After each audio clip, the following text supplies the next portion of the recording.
Welcome to my channel, where we discuss everything and all things politics, economy, and development in Nigeria and around the world. The Chief Justice of Nigeria, has reassigned Nnamdi Kanu's case after his outburst in the court recently. That is what we're going to talk about in this video. And if you are new to my channel, you have not yet subscribed to my channel, please subscribe to my channel. Hit the subscription button, hit the notification bell. When you subscribe to my channel and hit the notification bell, anytime I have a new video, you'll be among the first to know. God bless you. Now, the leader of the indigenous people of Biafra, Nnamdi Kanu, has expressed gratitude to the Chief Justice of Nigeria, CJN, Justice for the reassignment of his case. In a statement by his lawyer, Aloy Jimako Esquire, on Saturday, Kanu also expressed his appreciation to members of the general public for their solidarity on his demand for the transfer of the case file.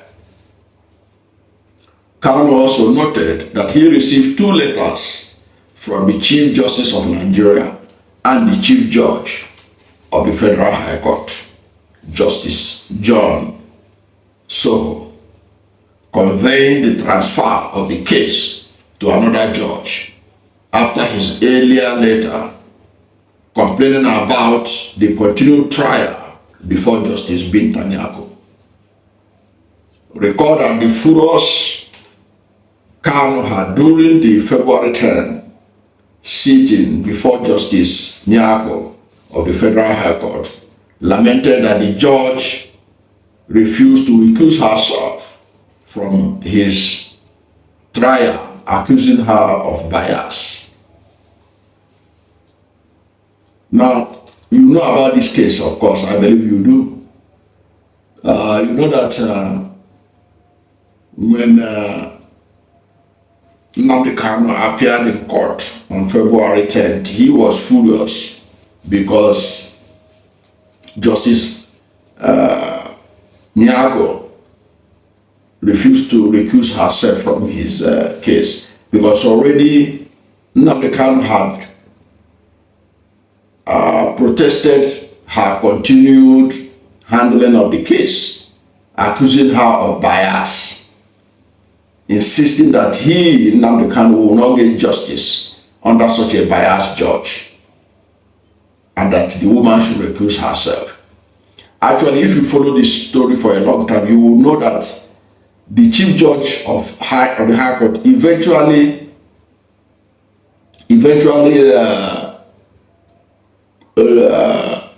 allowed Justice Nyako to recuse herself. But we later heard from the lawyers of Nnamdi Kanu that the Chief Judge of the High Court was not able to find another judge to handle the case, and then returned the case file back to Nyako. It was the return of Nyako that caused the outburst in the court, which a lot of people, I believe, are aware of. Okay? So Nnamdi Kanu protested. They asked to protest openly in the open court for the world to see, because, like Fela used to say that sometimes you have to show that you are not a gentleman at all to be able to be heard in Nigeria. So he protested verbally in the open court that he doesn't have confidence and that he was ready to remain in detention instead of appearing before Binta Nyako, Justice Binta Nyako. And then they wrote, his lawyers wrote to the Chief Justice of Nigeria about Nnamdi Kanu's reservation, about the matter continuing to be in the hands of Justice Binta Nyako. Then, of course, the intervention of the Chief Justice of Nigeria is what we are now talking about, that the Chief Justice of Nigeria intervened, and now it appears that they have now found another judge to handle the case so that Nnamdi Kanu can get, at least, he can be before a judge that he believes could be fair to his own matter. And you know that there were a lot of people who are criticizing Nnamdi Kanu for that outburst in the court. In fact, some people were making it to appear as if it's not allowed. They say, what is this? Why should he determine who to judge, to be the judge to sit over his case? You know, some people say, who does he think he is to do that? And all that. But it is not this. Asking a judge that you don't have the confidence in that judge to recuse his or herself is not a new thing, even in Nigeria. But it's just that people like to dwell in ignorance. I recall that in 2019, when Atiku Abubakar was challenging the result of the 2019 presidential election, in which Muhammad Buhari was declared the winner and declared re-elected by the Independent National Electoral Commission.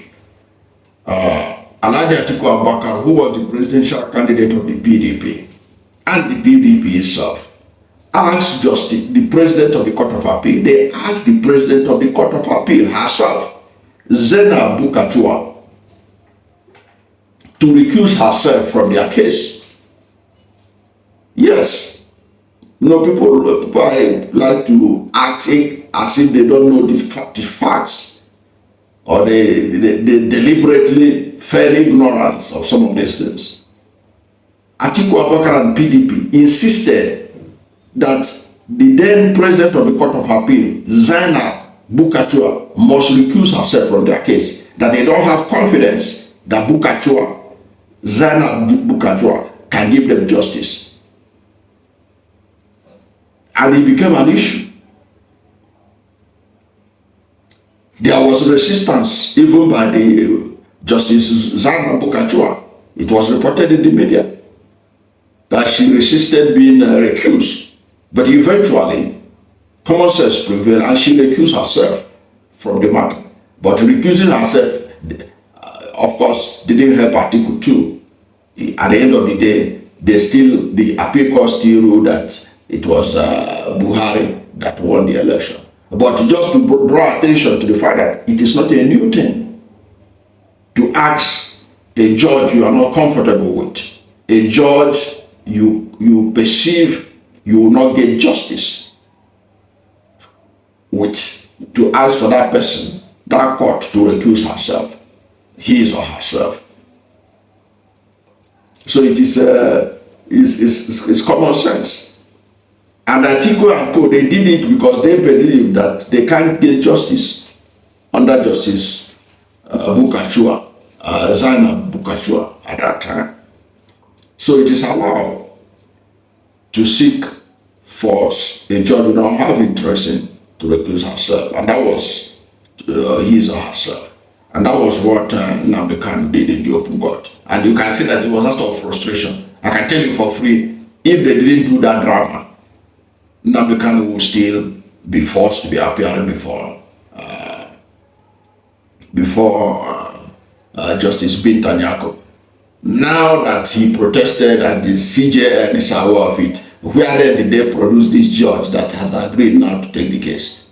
Because they say earlier on, from what the lawyers of Nnamdi Kanu told us, that there was no judge ready to take the case. That was even the reason why Nnamdi Kanu and his lawyers said, okay, if there is no judge in Abuja that can take the case, let's take this matter back to the Southeast Nigeria. After all, the terrorism allegation against Nnamdi Kanu is said to have happened in the Southeast. That is the most appropriate place to have this trial so that they can get a judge from that part of the country to handle the case. Now, the High Court in Abuja now, they have found somebody. But before, they said nobody was ready to take the case. At least that's what we are told. Where did they get this person from? Is he from Abuja High Court, or is he from another elsewhere? Which is a question that people may also need to ask about. But that is by the way. But what I'm saying is that if he didn't do that, if Nnamdi Kanu didn't orchestrate that drama with his lawyers, they will still drag him to court and put him before Justice Binta Nyako, telling the world that no other person was ready to take the case except Binta Nyako. And of course, at the end of the day, let us see how the matter will go. But already you know that many prominent Nigerians have been saying that, look, this Nnamdi Kanu matter is not a matter that can be settled in court. There has to be a political solution. That's why we have several leaders across Nigeria, including those from the National Assembly, calling for Nnamdi Kanu to be granted unconditional release. People have been making that call. People have been suggesting that's what should be done, that is the only solution. Because there are so much about this case. You remember also that one of the things that the whole world is watching Nigeria is because of the condition Nnamdi Kanu was brought back to Nigeria. He was renditioned from Kenya to Nigeria. And under international law, that was an illegality. And that was why the United Nations Council on Human Rights Council, since 2022, had called on Nigerian government to release Nnamdi Kanu because of the abduction, the rendition of Nnamdi Kanu from Kenya. United Nations Human Rights Council said it was an illegality. What was done was a violation of international law, that Nnamdi Kanu should be released. But of course, you know that Muhammad Buhari, who orchestrated that rendition, never cared about the United Nations Human Rights Council. So they disregarded it, and the world recorded it for Nigeria. And that was one of the reasons why, when Nigeria was talking about returning Simon Ekpa to Nigeria, when they were asking for extradition of Simon Ekpa to Nigeria to answer for terrorism charges, the whole world was laughing at Nigeria, knowing that Nigeria doesn't have the moral right to ask for that when they have shown to the world that they don't obey laws, that they have no regards for rule of law. Because if Nigeria had regard for rule of law, that they would have listened to the United Nations Council on Human Rights and all others that have drawn attention, calling on Nnamdi Kanu to be released. But Nigerian government never listened. So that being said, it is now left for the government. Like many people have said, this matter, even if it gets to the Supreme Court, will not be settled by the courts, that it has to be settled politically. A lot of leaders have said so, but President Bola Ahmed Tinubu is still prevaricating on that, even though he quickly ensured the release of Sunday Igboho, who was also sharing the same kind of separatist ideas and actions with Nnamdi Kanu, because Sunday Igboho himself, when his house was invaded by the DSS, many people were found with guns and all that, and people were killed. Go and check the newspaper headlines when his house was invaded by DSS in Ibadan. Yet, this same guy has been released unconditionally. He has been, in fact, the case against him has been withdrawn unconditionally. And that same Igboho has gone to the 10 Downing Street in London to present a petition for a separate Yoruba state out of Nigeria.